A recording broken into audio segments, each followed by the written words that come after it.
Hey everybody, welcome back. Today we are going to be doing something a little different today. The Harry Potter discussion that I posted yesterday had me thinking, and I wanted to do some more Harry Potter content. Now, I watch the movies a lot. I go through the movies at least 3 times a year. It's kind of embarrassing, but I just really love sitting down, watching them. And I was talking to someone and thinking to myself, how do I rate these movies? Because I love them all in their own ways, but how do I rate them? So I decided I'd sit down, do a tier list with you guys to purposely put my thoughts in order and then also see what your thoughts on the topic are. Now, I don't personally think that any Harry Potter movie is below C tier. However, that is in the grand scope of movies. So today, what I'm going to try to do is I'm going to contain the Harry Potter movies as like the scale. So graded on the Harry Potter scale, not graded on the generalities of movies, graded on the Harry Potter scale.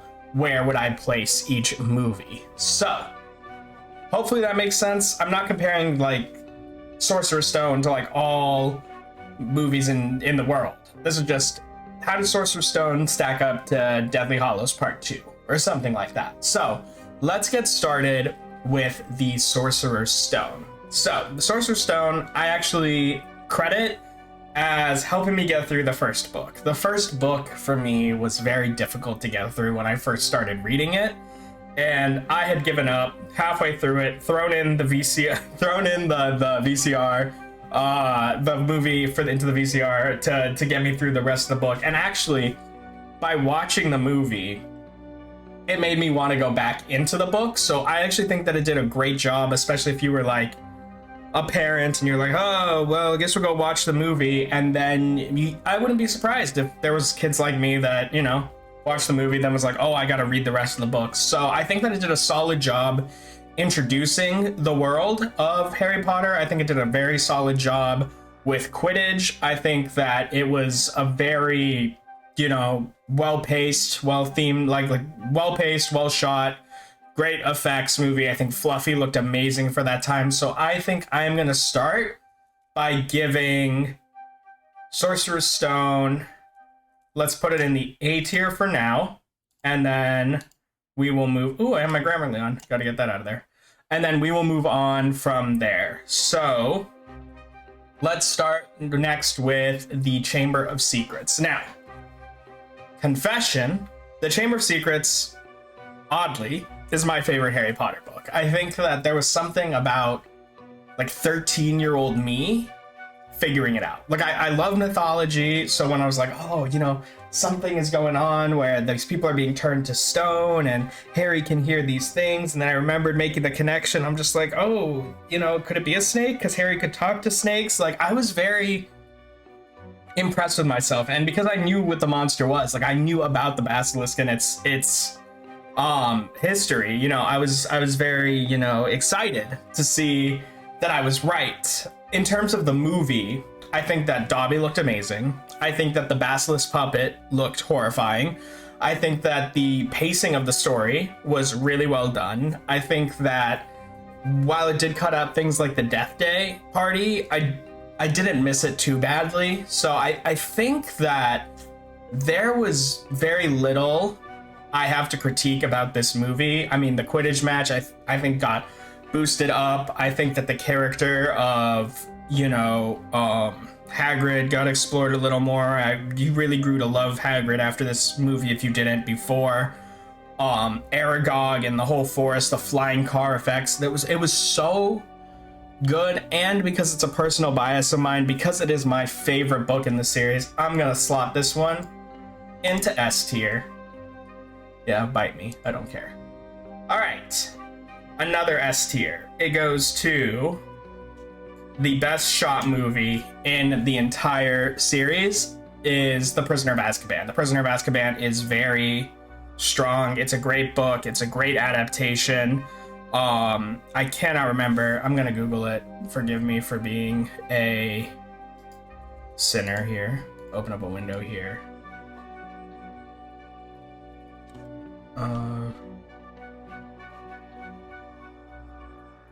Alfonso Cuarón did such a good job with the shooting of this movie.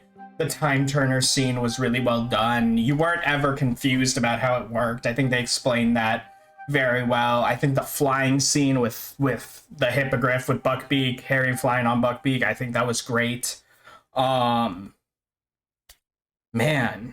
what else is there to say about how good this movie was? I think this is the second. Actually, you know what? I think that it's the best shot movie in the series. So I'm gonna put it at top of S, and then we'll move on to number 4. Now, number four. What are we gonna do with you? I'm tempted to do D tier. Just cause this is the movie that frustrates me the most. No. Yeah.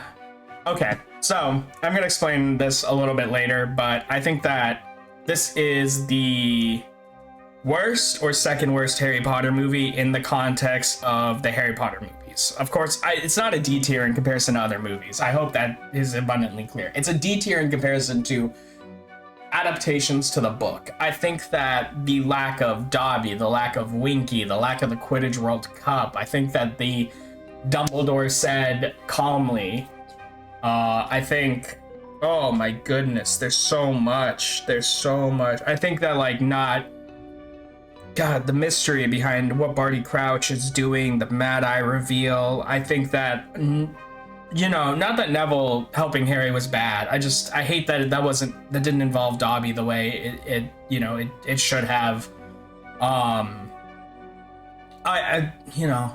There's so much lacking, I think, from this movie that I can't really explain it. It's my least favorite.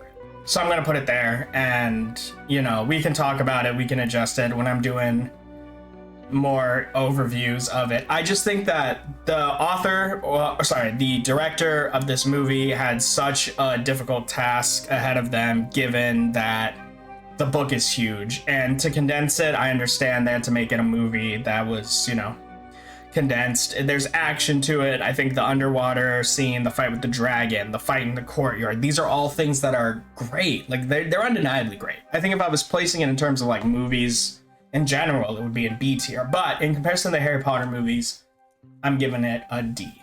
Now, moving to the top of A tier here is the Order of the Phoenix. Now,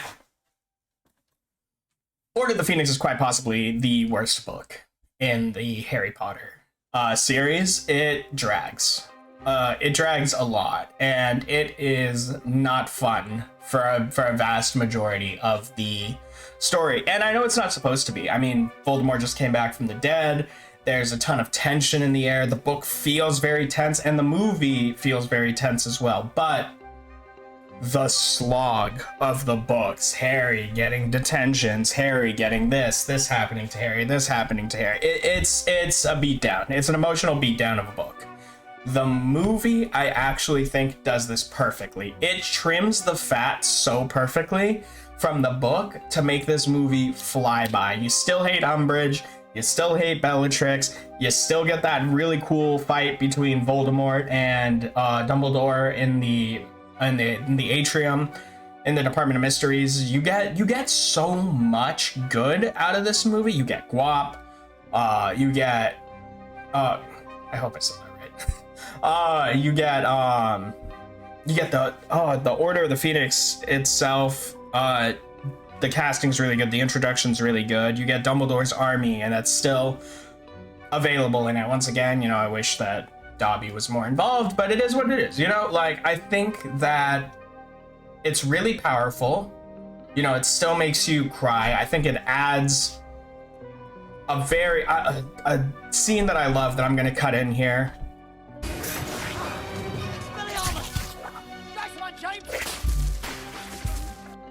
I think that it does everything that the book wanted to do in a seamless way.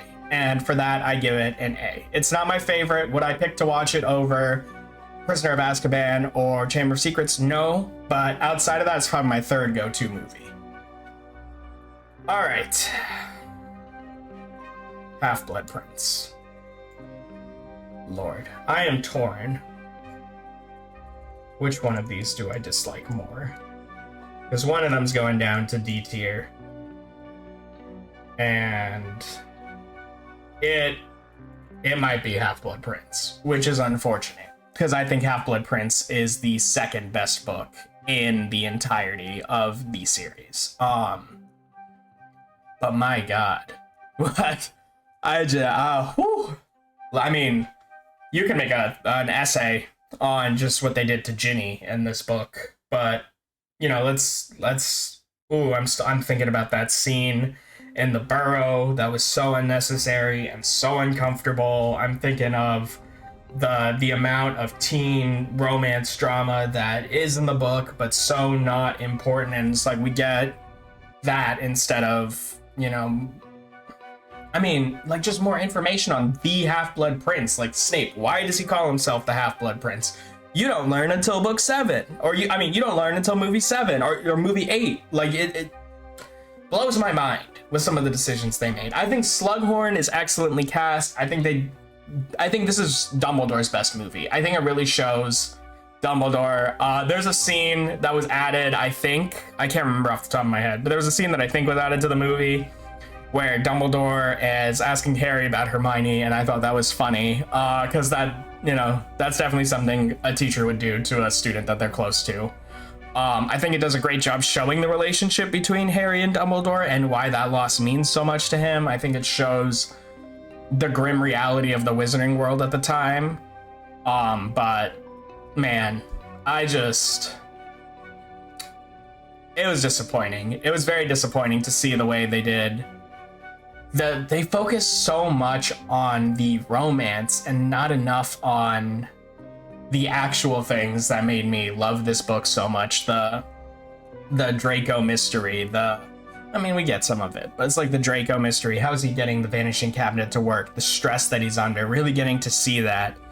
And the Half-Blood Prince, the Prince's Tale, these things that are, Prince's Tale is later, but you know, I'm gonna move off. It gets me frustrated thinking about it, but that's my feelings on the Harry Potter movies up till movie 6. So let's get into movie 7, which is Harry Potter and the time he and his friends went camping.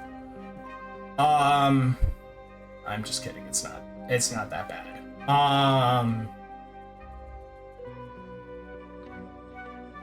Would I watch it over Goblet of Fire?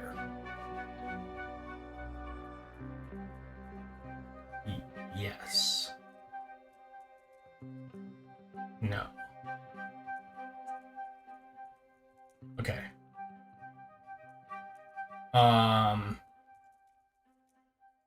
Top of C tier. I wouldn't watch it over Goblet of Fire, or I would watch it over Goblet of Fire or Half-Blood Prince, but I wouldn't watch it over any of the other ones. I think that it is a good setup to the finale. There's a lot of cleaning up that it does the plot lines that it gets to. But I actually have a personal opinion that I think that the movies did Ron really dirty, and I think that this movie in particular hurts it more than any other. Hurts his character more than any other. I don't think that the Horcrux's effect and the difficulties that Ron is facing at this time is like accurately represented. He was a jerk for walking out on his friend regardless, even in the book, but still, you know, I think that it just actively made him look worse. I do think that the escape, the Dobby death, all of that stuff is done. The escape from Malfoy Manor, Dobby's death, all of that stuff is done beautifully. There's still a lot of good in there. The fight of the Seven Potters is great. It really makes you interact with the characters, love the characters. It's so much of a setup for the Deathly Hallows Part 2 that I think that it can't be any higher than a C just because of its purpose. Now, the Deathly Hallows Part 2. That is... I think I'm comfortable with that. So actually, I'm going to move this down so we have one for each here.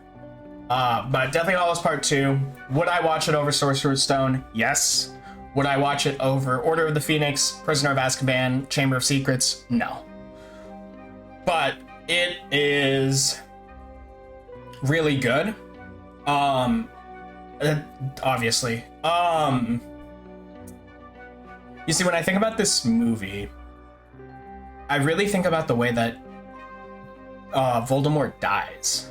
And that really bothered me. I know that's a stupid reason, or it could be seen as a stupid reason. It really bothered me that he didn't just, like, fall on his back. Like, he's not a god, he's not a mythical being. He dies. You know, and in this one, he turns into, like, shreds of paper. I think that Harry breaking the Elder Wand bothers me, given that he believes it to be Dumbledore's wand. Even if it's his, you know, it gets returned to Dumbledore in the book, in the grave.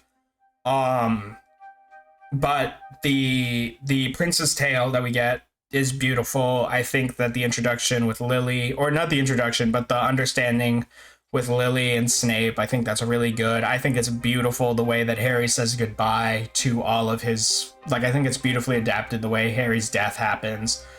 Oh, Neville's speech is fantastic. They do Neville so much justice in this movie, except for the weird part where he gets blown back. I didn't need that, but, you know, I think that this movie was really strong. I think it caps off the movie really well.